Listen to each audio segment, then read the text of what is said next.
Hey guys, welcome back to my channel. Today I am super excited to show you how I draw mandalas on Procreate. So what you're gonna do once you open up Procreate is, I like to start with a square canvas just so that it's like centered and there's not like overhang on either end. So once you open up your canvas, you're gonna go to the wrench icon, and then under canvas, you're going to turn on the drawing guide, and that will allow you to click edit drawing guide. So you click that and then go to symmetry, and then under options you're going to hit radial, and you want to make sure that assisted drawing is turned on so that when you draw in one section it repeats it around the whole thing in each section. And once you make sure that's on, you can hit done and we are ready to start. So I like to zoom in and start really small. I like to draw a little circle, and I try to get this shape as circular as possible. It doesn't matter, it doesn't have to be a circle, you can do whatever you want. I just like to start with that. And then I fill it in with some lines, or maybe I'll do some smaller circles. And then I like to think of this as like a flower, and like each little shape is like a flower petal. So right here you can see that the overall thing kind of looks kind of square.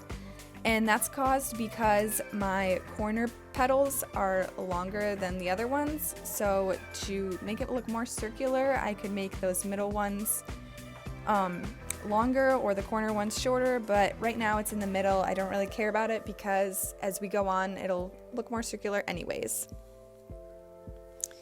And when you're drawing your petals, like for these ones, the point's on the line, but for the next ones I'll draw, it'll be within our little guidelines there.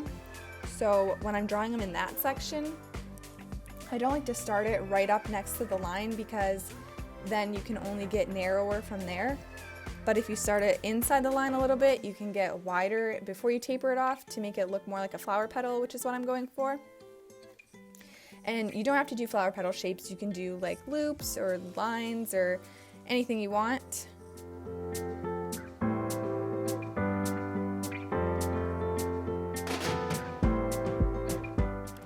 And once you start drawing your shapes, you just think of ideas of what to fill them with. So for these, I'm kind of doing like leaves or something I think I'm inspired by, and then like those loops with those lines. And if you ever run out of ideas, like I a lot of times just go on Google and search mandalas and see what other people do. And within each one, I like to repeat patterns, and like I'll use one idea and then I'll use it again farther towards the outside. And two, you can do more than just designs. You can draw pictures in each little thing and whatever you want.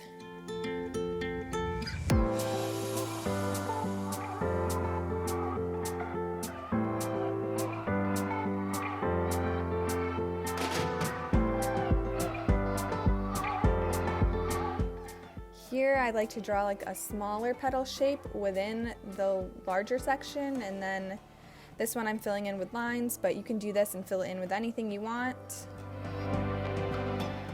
Then drawing a little more. I like to separate each thing I draw too. You'll notice like the big petal sections, I'll leave like white around it and then do my smaller design inside.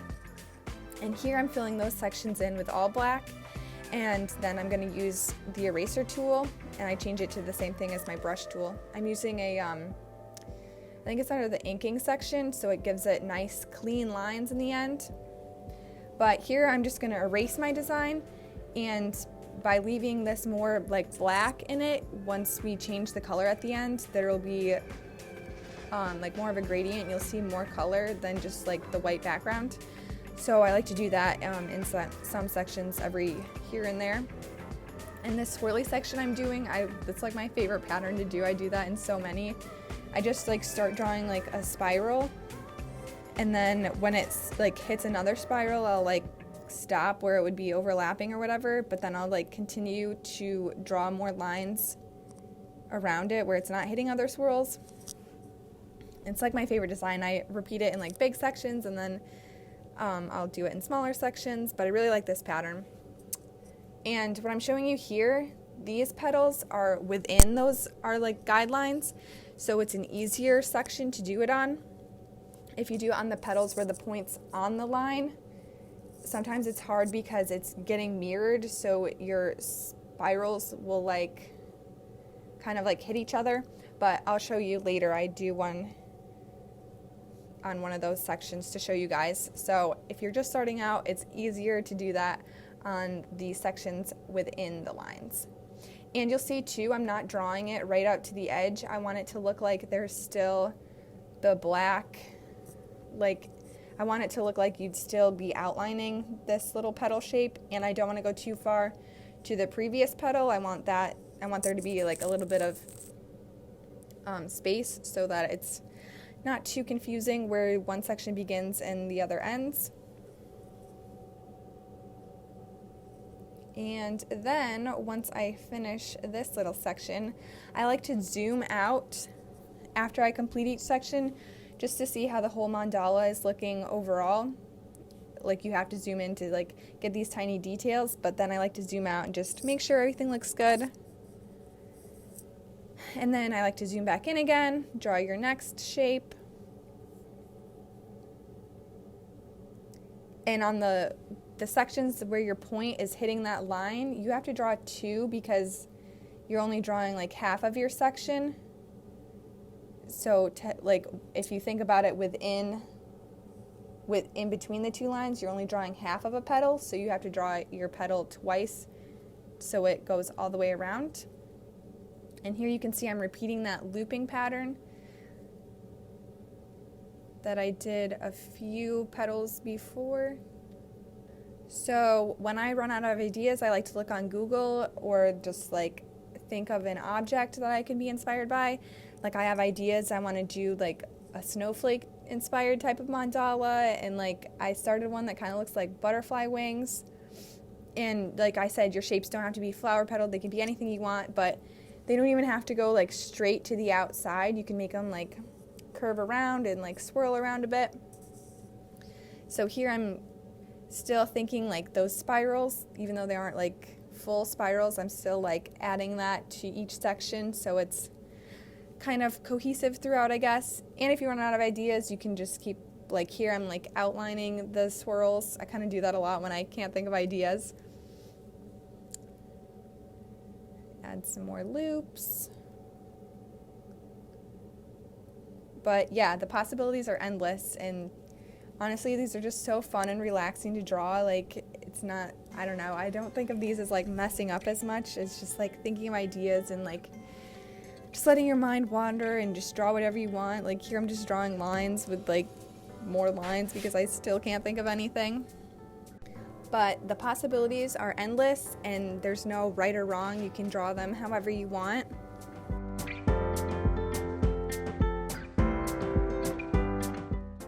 Also too, towards the middle of this, like the middle sections, that first like flower petals I did after the circle I did are like long and skinny, and you can change up. Even if you're like going with a flower petal idea, you can do like long skinny ones, you can do short fat ones. And when you're doing them, like you can make long skinny ones and then you can make short fat ones that don't like go more outside the skinny ones, and you can like layer them up, and like as you get towards the outside more, you can do 2 petals per each section and like give it more petals. Here I'm adding some more black so that we'll have more color showing through at the end.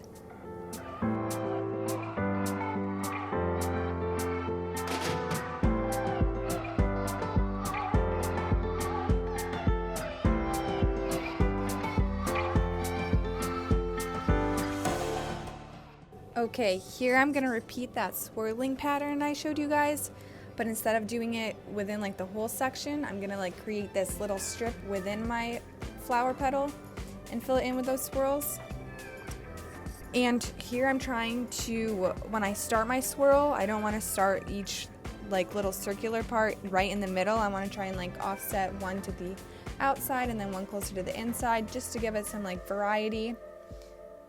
And sometimes I'll make each little swirl, I'll think about if I want them to be bigger and like do more swirls within each one, or if I want them to be smaller.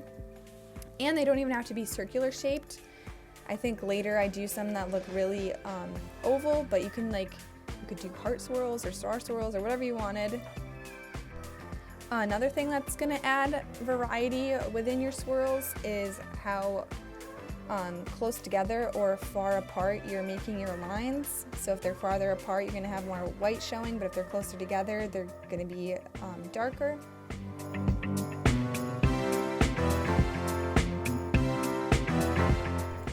In this section, I'm drawing some like leaf shapes, I guess. And I'm kind of running out of ideas here too, so I'll just start outlining those. Another thing too, I like to vary my line weight, like I said, but also when I'm doing like leaf shapes or things like that, I like to use a brush that you can change the size like with your pressure, so it can like taper off smaller, and I just think it makes it look, I don't know, more finished or something, and like it gives it more detail and makes it more fun to look at.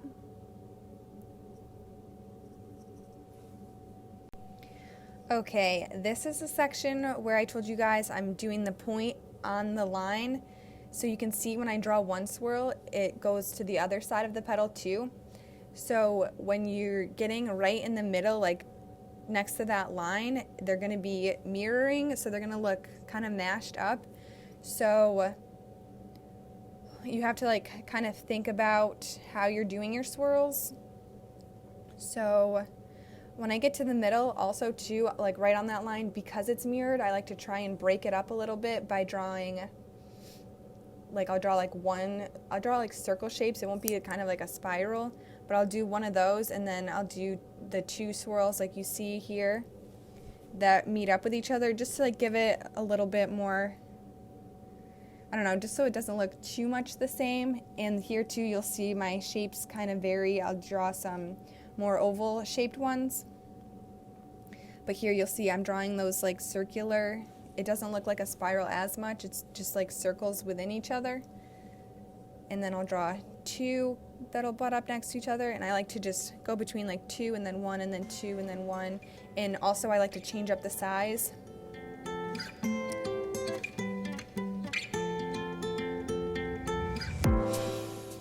Also, once you're getting towards the end of your mandala and you want it to be square shaped in the end, when you're on these sections that are on the lines, if you only do like one of the sets of them instead of two, it'll give it that square look.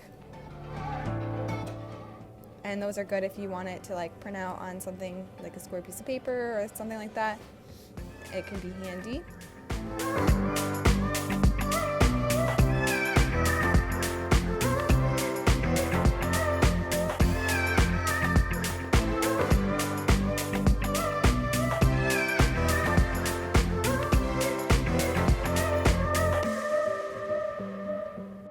Here I'm doing another section filled in with black again.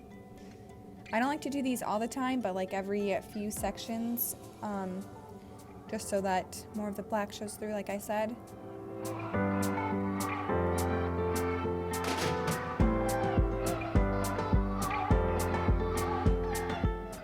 I also feel like when you do the black sections, like you can repeat the pattern, like if you were doing it in a white section, drawing with black instead of erasing it. I think of it as like you can repeat each pattern, so you don't have to come up with as many ideas because it's like changing it up somehow. But I was kind of running out of ideas, so for this section I decided to draw like little flowers in each one.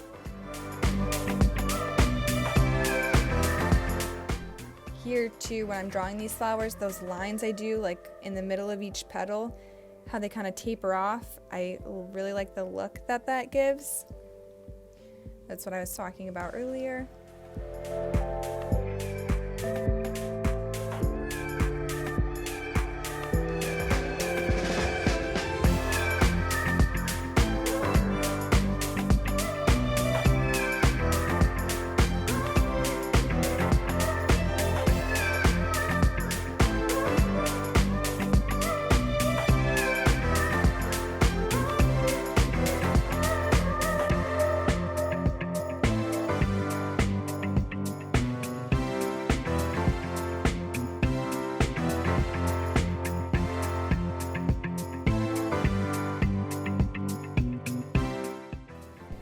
Okay, so once you have your whole mandala drawn and you're ready to change the color, you're going to go up to your layers tab, and then you're going to see it says assisted. That's because we turned the assisted draw on earlier. And you're going to click on it and you're going to turn alpha lock on. And what that's going to do is it's going to lock all of your transparent pixels, so you'll only be coloring over what you drew. And then you're going to select which color you want to start with, and here I changed my brush to like a bigger, just a round paintbrush. And when I draw over that, you'll see it's only going where we already drew. And then I'm just going to keep changing my color and keep drawing over top of the whole thing. When I picked my first color, I picked a color I like, and then now I'm only changing the hue slider, and I just feel like that makes it a little bit more cohesive, but you could go from like light to dark if you wanted, any colors you want. This one I'm just doing kind of like a rainbowy type of look.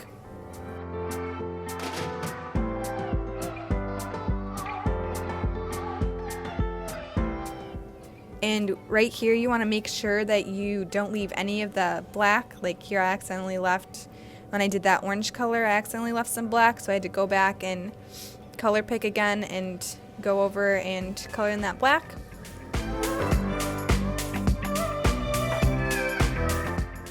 But once you get the whole thing colored, you're going to go up to that one, like the magic wand tool, and you're going to click Gaussian blur, and then you're just going to slide it until it looks blended out. There's no harsh lines or anything. And then you can click out of that and your mandala is colored. And another thing I think looks cool too, you can change your background color to black, and I just think that makes it pop out a little bit. But then you're done. That's how you draw a mandala in Procreate. Alright, I hope you guys like this video. I hope you're inspired to draw so many mandalas. I get so caught up in these, and I draw one and then I draw another and another. And these are so fun too.